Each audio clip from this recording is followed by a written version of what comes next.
Hello viewers, welcome to Newsweek South Asia, a program that talks about breeding of terrorism and its impact on South Asian nations. Let's begin with the headlines first. Pakistan blasphemy laws legitimizing violence. Indian Army dossier exposes Pak's terror conspiracy. And Afghanistan likely to relapse into hotbed of terrorism. Pakistan is among the countries where blasphemy is punishable by death. In many instances, the accused are killed by mobs before legal proceedings even begin. Often, it is the members of religious minorities who end up being accused of blasphemy. But recently, a very bizarre incident took place in Pakistan in the name of blasphemy. A huge mob was gathered outside Star City Mall in Pakistan's Karachi and vandalized Samsung company, accusing it of blasphemy. And all this happened after they heard rumors that Samsung company had introduced a QR code on its devices, which is blasphemous. A report. The controversial blasphemy laws in Pakistan have gripped the country and pushing it back in time. Recently, the country witnessed yet another incident of blasphemy. Dozens of Islamists unleashed mayhem in the mobile market of Karachi after rumors of an alleged blasphemy against the Samsung company. The protesters tore down the billboards of Samsung in the city and indulged in vandalism after they heard that the company has committed blasphemy against Islam. The company faced the ire of the angry Tehreek-e-Labbaik Pakistan members when initial rumors circulating about the incident said that Samsung had introduced a QR code on its devices, which is blasphemous. Following the protests, police in the city detained many company personnel, and later Samsung was forced to issue an apology. This is not the first case of its kind.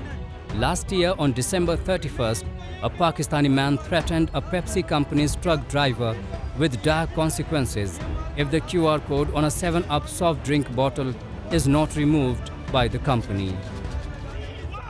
Almost every day, someone in Pakistan is facing the allegation of blasphemy, a charge which makes his or her life vulnerable for the entire life. For the past few years, the South Asian country has witnessed a surge in blasphemy-related violence.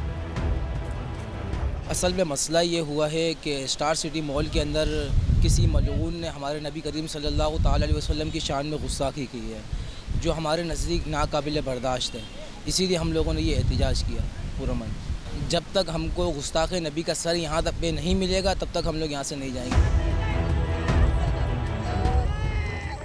A large majority of Pakistani people support the idea that blasphemers should be punished. The country has the world's second strictest blasphemy laws after Iran, according to the US Commission on International Religious Freedom. These controversial laws are frequently used to settle personal disputes or to oppress minorities.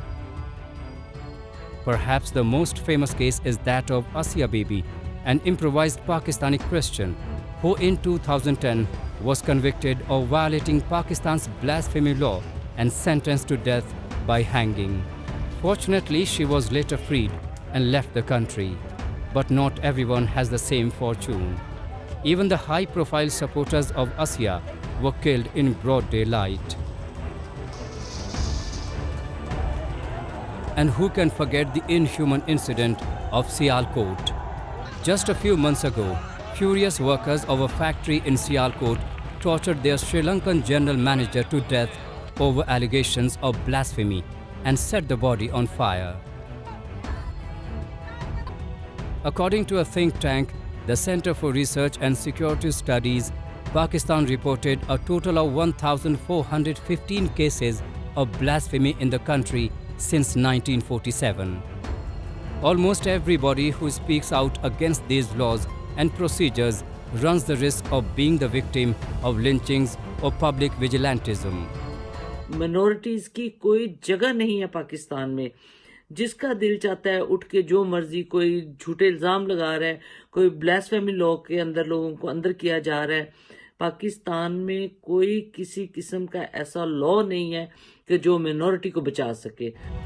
Pakistan is among one of 32 Muslim majority countries that impose harsh penalties for blasphemy, apostasy or atheism, and one of 12 that punishes these crimes with death. After the Prevention Electronic Crimes Act in 2016 co-opted the harsh clauses of the Pakistan Penal Code, blaspheming online became a capital crime. People accused of blasphemy face a grueling struggle to establish their innocence, and even after acquittal, they face threats to their life. Pakistan's survival is not possible until blasphemy laws survive. Leaving appeasement politics aside, Pakistani lawmakers should repeal the controversial laws immediately.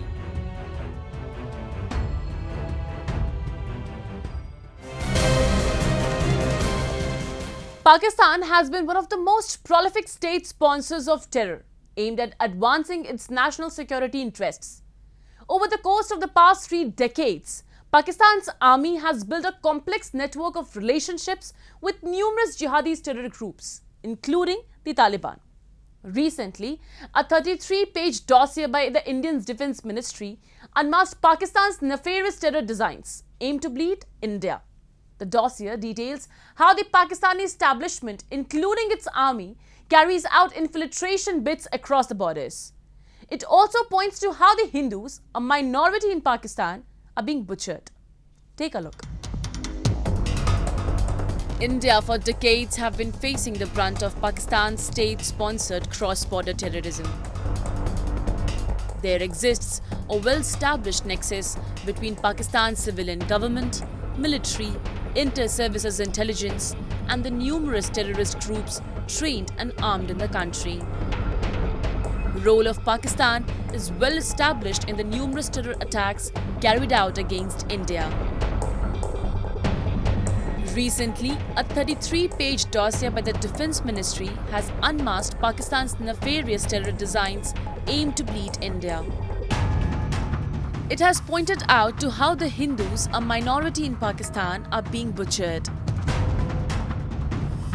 The file highlights the killing of policemen, teachers and migrant workers in Jammu and Kashmir by Pak-Backed terrorists, who work as direct proxies of the forces in Islamabad, and exposes how Pakistan kills political workers and brainwashes the youth in Valley to join the terror ranks. The 33-page dossier made by the Defence Ministry showing how Pakistan has been waging a proxy war against India in the last few decades, thereby causing immense death and destruction, is a step which is apt and appropriate.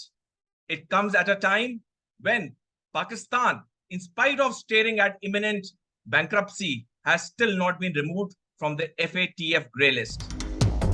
The file titled Terrorist Incidents Along the LOC and in the Hinterland lists and elaborates the attempts made by Pakistani terrorists to cross over into India between 2020 to 2021. The comprehensive report also shows the route taken by the terrorists each time across the various sectors along the international border and the arms and documents seized from them by the security forces. It also lists the number of terrorists killed by the security forces while trying to stop them. The final component of the report focuses on targeted killings in Kashmir. In recent years, particularly since Article 370, which granted Jammu and Kashmir special status, was repealed in 2019, Pakistan-backed terrorists have attacked people in the valley. The objective is to instill dread and uncertainty in the minds of regular residents who are easier to target, while simultaneously peddling a false narrative that things are not normal in the former state. Pakistan has left no stone unturned to create mayhem in India, whether be it supporting the militancy in Jammu and Kashmir or militancy in Punjab. They, at the smallest opportunity, try to create mayhem in India and leave no stone unturned to bleed India. This dossier by the Defence Ministry will go a long way in apprising the international community of the terror acts that Pakistan employs as its state policy against India. Several camps have also been established across Pakistan and Pakistan-occupied Kashmir for training of the terrorists. Most of them are usually lured for monetary gains or brainwashed with fanatic ideologies. And now, the country is also facing the brunt of this measure as the Pakistan army has been on the target of the Pakistan Taliban. Countries with regressive thinking that are using terrorism as a political tool need to understand that terrorism is an equally big threat for them. But the real question is that will the Pakistan learn from these experiences and mend its way to ensure its own growth and success? Only time will tell.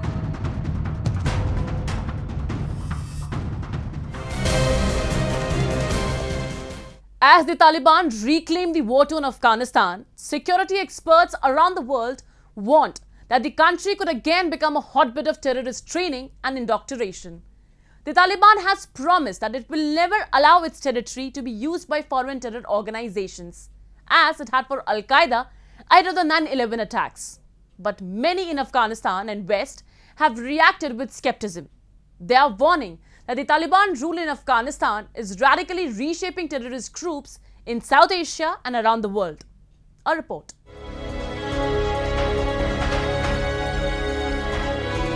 Violence is intensifying in Afghanistan months after the United States retreat allowed the Taliban to return to power, fueling concerns that the country may again become a hub of instability and terrorism across South and Central Asia and beyond.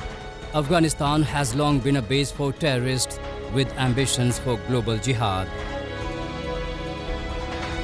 Dozens of groups that have been present since the Taliban's last turn in power from 1996 to 2001 are again operational, looking for opportunities to expand their reach.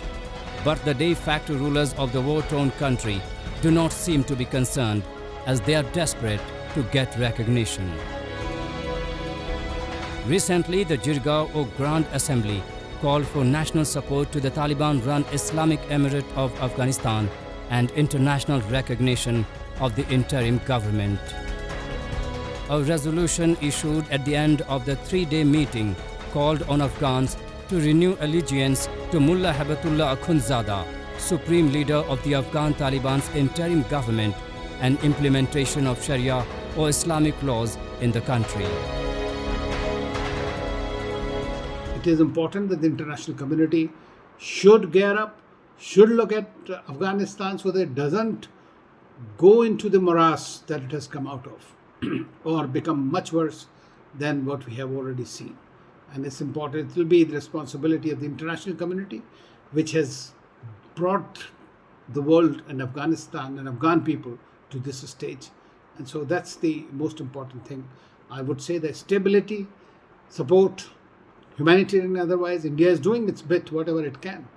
But then other countries need to do that so that the regime does not decelerate into something much worse, in my view. A UNSC report few months back revealed that Al-Qaeda retains a presence in Afghanistan in the provinces of Ghazni, Helmand, Kandahar, Nimruz, Paktika and Zabul, where the group fought alongside the Taliban against the ousted government. The report also claimed that slain Al-Qaeda leader Osama bin Laden's son visited Afghanistan last year. It further revealed that Amir Muhammadul Haq Sam Khan, who coordinated security for bin Laden, returned to his home in Afghanistan in August last year. The Taliban government rejected the report, but it is very difficult for Taliban rulers to deny another claim of UN report that Islamic State Khorasan is taking advantage of the turmoil in the country.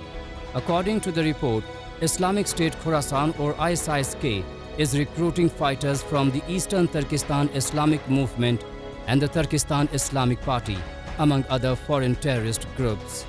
It aims to position itself as the chief rejectionist force in Afghanistan and to expand into neighboring Central and South Asian countries. Terrorism now is posing serious threat to Afghanistan.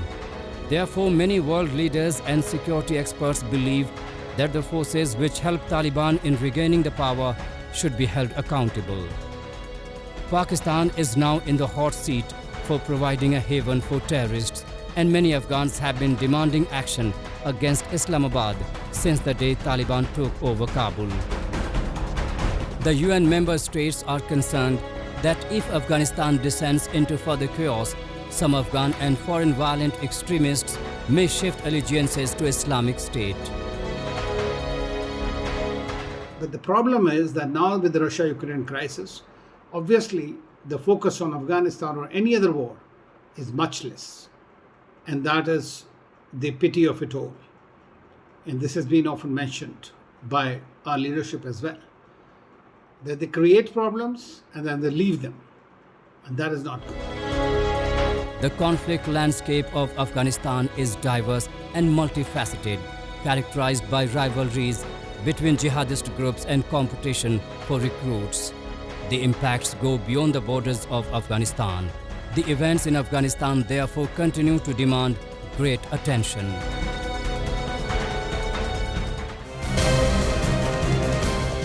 Frustrated with the Pak-sponsored terrorism in Jammu and Kashmir, people are now giving befitting reply to the terrorists. Along with protesting against the Pak-backed terrorists, common Kashmiris are now becoming helping hands of intelligence agencies and security forces in the valley. Recently, in Reasi district's Tuksaan village, people overpowered two most wanted Lashkar terrorists and handed them over to Jammu and Kashmir police. One of them was Lashkar commander Talib Hussian. He is the same man who is behind the recent IED blasts in Rajouri district. A report.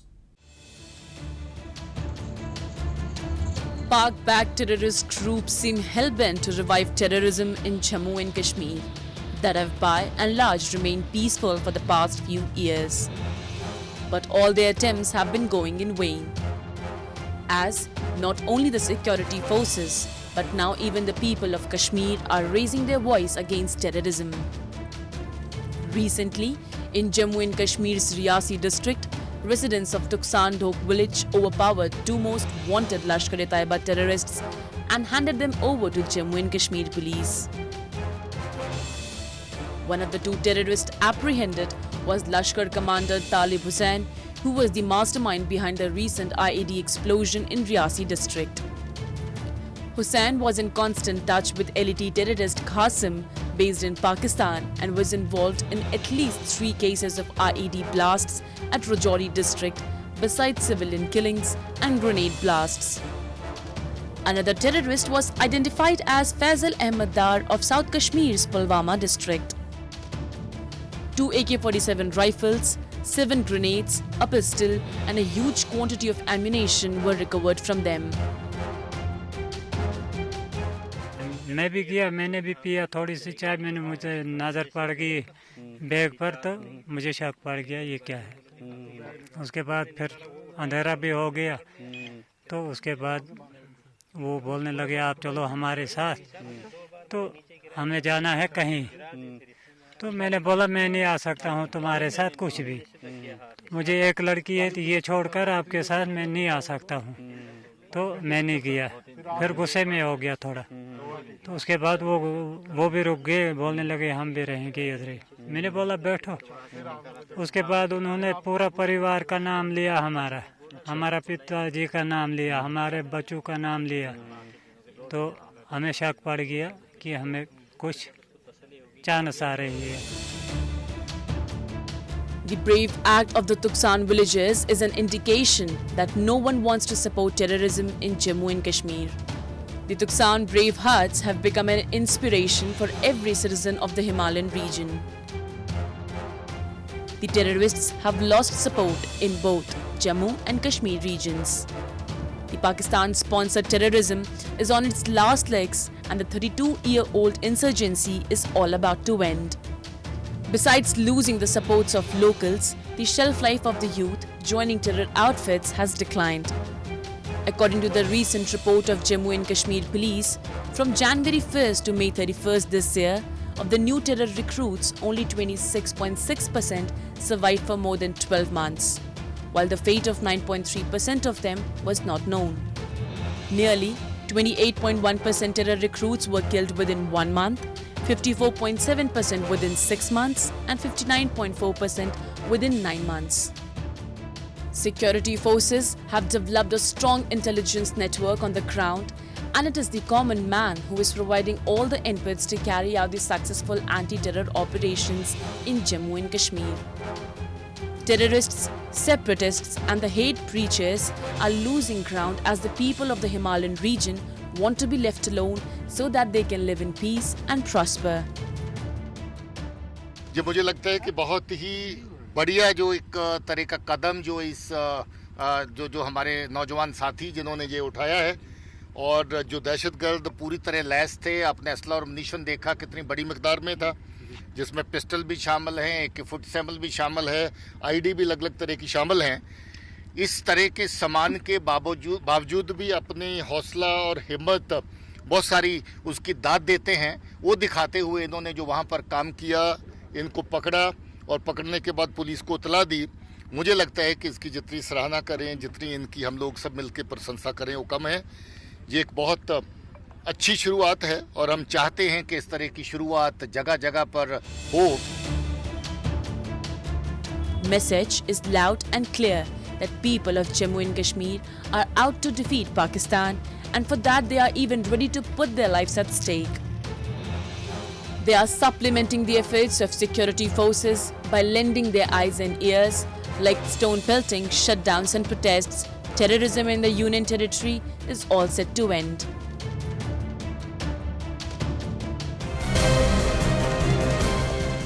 And with that, we come to the end of this edition of Newsweek South Asia. We will be back next week with more news, views and analysis from the subcontinent. Meanwhile, do keep writing to us at nwsa@anin.com. This is Shivangi Mishra signing off on the behalf of the entire production team of Newsweek South Asia. Goodbye and take care.